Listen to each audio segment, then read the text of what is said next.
Good morning and welcome to Husband, Father, Theologian.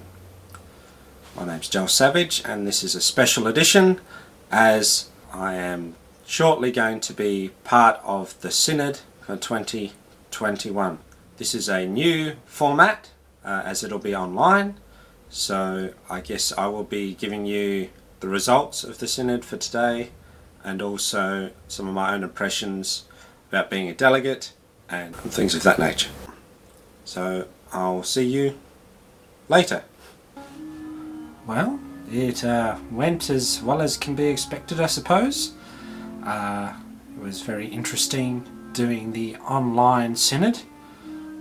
We actually managed to do some business, which was something that, let me tell you, was not always readily apparent.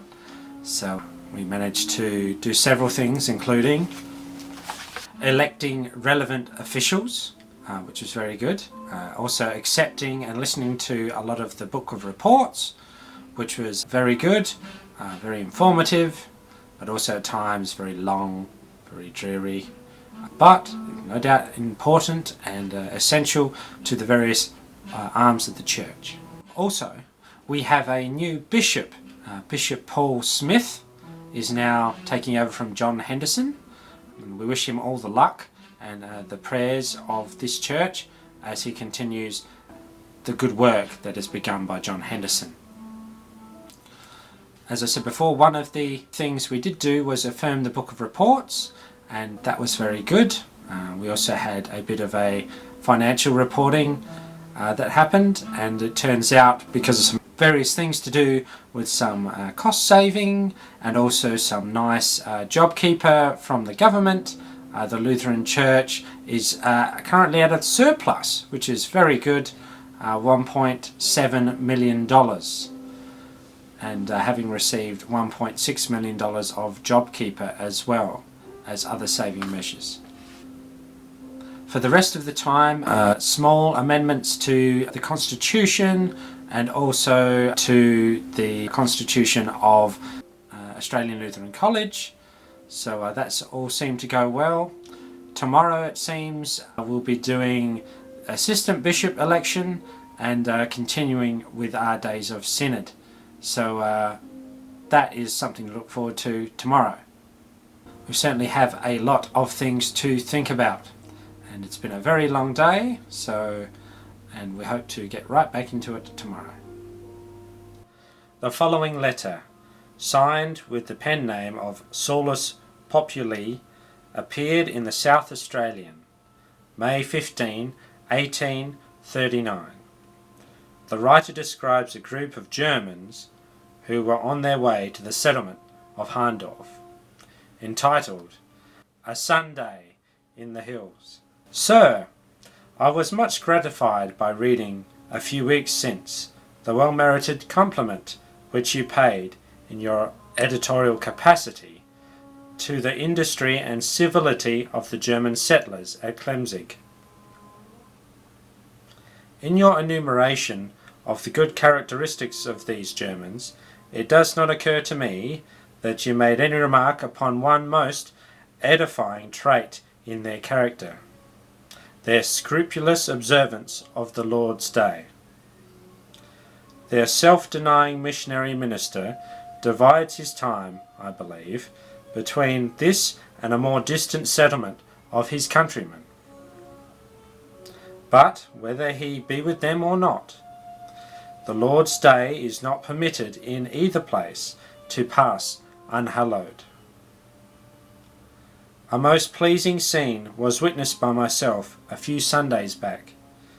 A group of temporary cabins on the top of the Mount Lofty ranges of the mountains showed the spot where some of these pilgrims had halted for rest on their way to Mount Barker district, in which they are forming a settlement. The scene was one of perfect stillness. An elderly man might be seen in one cabin reading from some large folio to an assemblage of attentive children. In another cabin a man was stretched upon a mattress, but the book of devotion was in his hand, and apparently engaged his strictest attention. But under the shade of a magnificent gum tree, seated some on stools or logs, which they had carried with them from their huts, some on a piece of fallen timber, and some of the younger of the congregation on the ground. An assemblage of about 24 were listening with marked attention to the reading of some settler, who was a better scholar than the rest, and was officiating as lay reader to the party. And every now and then the devout assembly would rise with one accord and sing in the most delightful harmony some song of the Lord's, which they had often sung before in their own land. It was a subject for a painter. The wide plains below, with its occasional enclosures, encroaching on what had, till very lately, been the undisputed ground of the kangaroo and the emu. The hills behind, stretching a higher and yet higher tier, dividing us from interminable plains of the same character as those between the bay and ourselves, which at no remote period may be waving with golden crops and studded with the spires of places of Christian worship, in some of which the natives may be professing the religion of the Saviour. The cloudless sky above and the unruffled ocean in the distance formed a panorama most gratifying to the eye. But the scene I have attempted to describe, the silence of the forest, broken by the Sabbath music of the simple and outdoor worshippers, thus spoke to the heart, and I could have wished that many who take no note of the return of this sacred day of rest had been there with me to witness that touching sight, to catch those moving tunes as they rose like the grateful incense to him who clothed that grove with its verdure, who stretched out yon heavens with his span, and who holds in his hands that vast expanse of waters.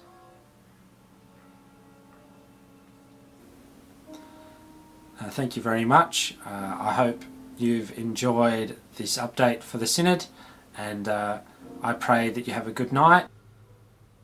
I heard the voice of Jesus say, "Come unto me and rest. Lay down, thou weary one, lay down thy head upon my breast." I came to Jesus as I was, weary and worn and sad. I found in him a resting place, and he has made me glad. I heard the voice of Jesus say, "Behold, I freely give the living water. Thirsty one, stoop down and drink and live." I came to Jesus and I drank of that life-giving stream.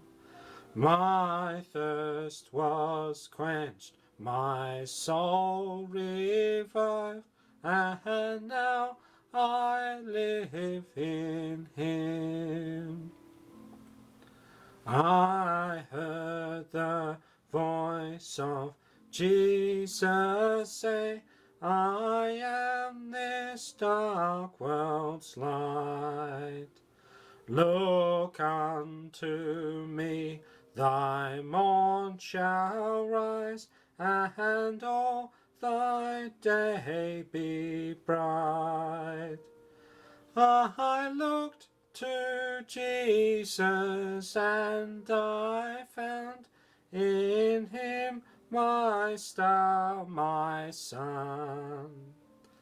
And in that light of life I'll walk till travelling days are done.